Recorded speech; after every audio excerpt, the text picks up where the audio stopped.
қазіргі қоғамда жоғары білім алу қажеттілігі туралы пікірталастар туындап жүр. Ірі компанияларда жұмысқа қабылдау үшін жоғарғы білімнің бар жоғына аса мән бермейтін болды. Google, Facebook, Amazon дипломды талап етпейтін ірі компаниялардың біразы ғана. Бір ретте Илон Масктың өзі де колледждер негізінен ойын думан үшін ғана, оқу үшін емес деген. So I think colleges are basically for fun and to prove you can do your chores, but they're not for learning. Сонда бүгін жақсы жұмысқа орналасу үшін жоғарғы білім алудың керегі бар ма?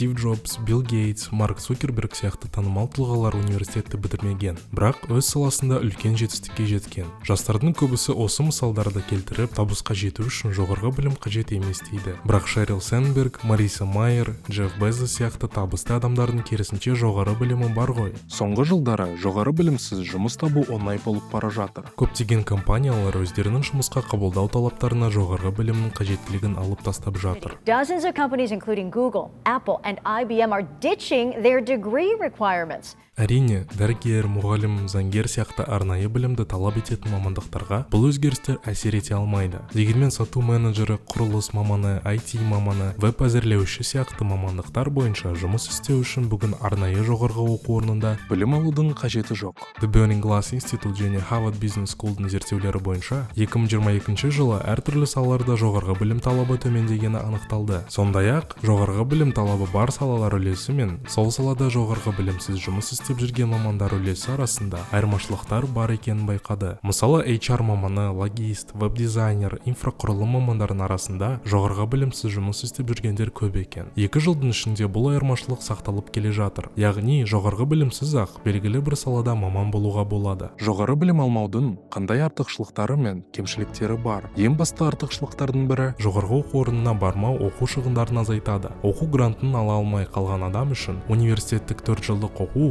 ақша жағынан ауыр болу мүмкін. Ал жоғарғы білім болса, жылдан жылға қымбаттап жатыр. Ақылы академиялық білім алуға қаражат табу оңай емес. Қарыздар да пайда болады. Мысалға, жоғарғы білімі ең қымбат елдердің бірі ақш-та бір студенттің оқу үшін орташа есеппен $28,950 қарызы бар екен. Тағы бір жақсы жағы, болашақ мамандарға өзінің оқу барысын жүргізуге мүмкіндік береді. Яғни адам өзі қалаған, өзіне керек затты ғана оқып үйренеді. Қазір мамандыққа үйрететін арнайы кешкі немесе онлайн курстар көп. Оқуды аяқтағаннан кейін сертификатта беріледі. Бұрын бұндай курстар күмән тудырса, қазір олардың сапасы мен деңгейі жақсарған. Тіпті кейбір жетекші курстарда әйгілі университеттердің профессорлары дәріс оқып білім береді. Жақсы онлайн курстардың мысалы ретінде Coursera мен Udemy'ді келтіруге болады. Бұндай трендтің қарқынды дамығанын байқап, бірқатар университеттер өздерінің қысқа мерзімді онлайн курстарын ұсына бастады. Кәсіби тәжірибесін арттырады. Басқа болашақ мамандар университетте білім алып жүргенде, оқуға барып жүрмегендер жұмыс істей бастап тәжірибе алады. Бұл олардың түйіндемесін жақсартып, маман ретінде тезірек өсуге көмектеседі. Бұған қоса, қазір ірі компаниялардың өздері қызметкерлердің біліктілігін арттыру үшін қосымша тегін оқулар жүргізеді. Көбінесе мұндай оқытулар әлде қайда пайдалы, өйткені онда университеттегідей теория ғана емес, іс жүзінде қолданылатын практикалық білім беріледі. Сондықтан ірі, бай компаниялар көбінесе академиялық білімге аса мән бермейді. Себебі олар өздері неғұрлым пайдалы заттарға үйрете алады. Оқуға бармаудың кемшіліктері де бар. Мысалға, кейбір мекемелер дипломсыз маманды штаттық қызметкер ретінде қабылдай алмай, қызмет көрсету шарты бойынша ғана жұмыс ұсына алады. Сондықтан медициналық сақтандыру, ақылы еңбек демалысы сияқты заттар қолжетімді болмайды. Сондай-ақ жоғарғы білімнің болмауы лауазым бойынша өсуге кедергі тудыруы мүмкін.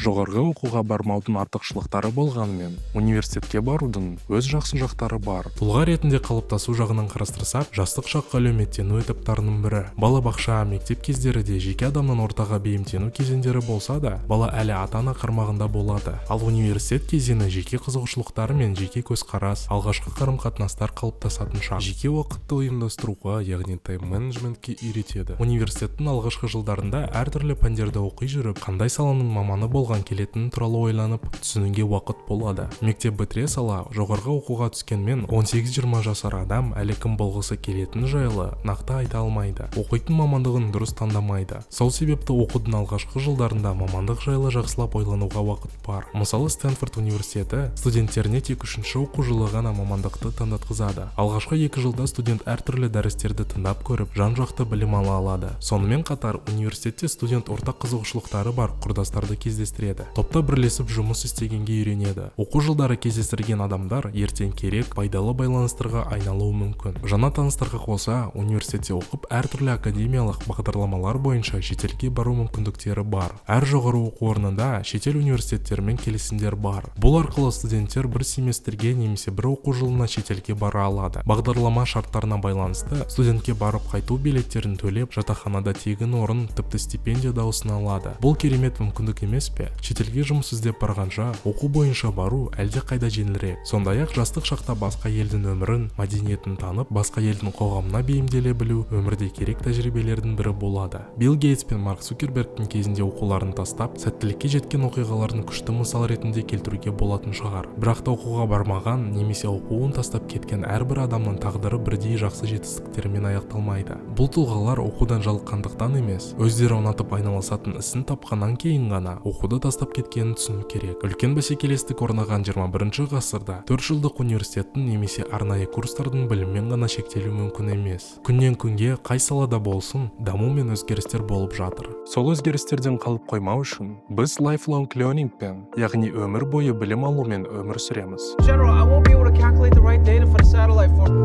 49 minutes.